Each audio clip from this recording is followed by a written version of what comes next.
Hello guys, welcome to the 22nd session of the Entity Framework Core 2.0 tutorials. In this session we will see how to use the different name for the table. Let's switch to the Visual Studio. There are some situations in which you want to use the different name for the table from the DB set name. For example, developer prefer to use the plural name, where DBA suggests to use not plural names.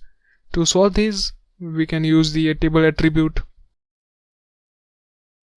In this example, I am going to change the book table name into the all books. We need to use the tables attribute at the class level. Write the table and pass the name for a table. I am going to pass the all books. Note that here we place the attribute at the class level of the model, not on the property of the DB set. Save the file and run the project. Let's drop the tables first and then recreate again. Open the Management Studio and refresh the tables. You can see that it includes the two tables, the first with the name all books and the another with the author. Till now we have the table with the name book, which was now changed to the all books. This was the first way to use the different name, that is by using the attribute. Another way for that is using the model builder.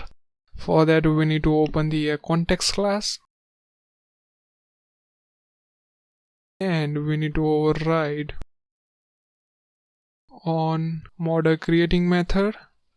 Within that we need to write the model builder dot entity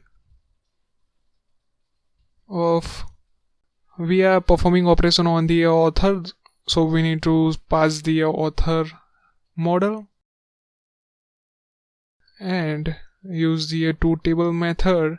Within that we need to specify the name that we want to use. Here I am going to use the publishers instead of the author. Let's save the file and run the project. Drop the table and recreate those again and switch to Management Studio.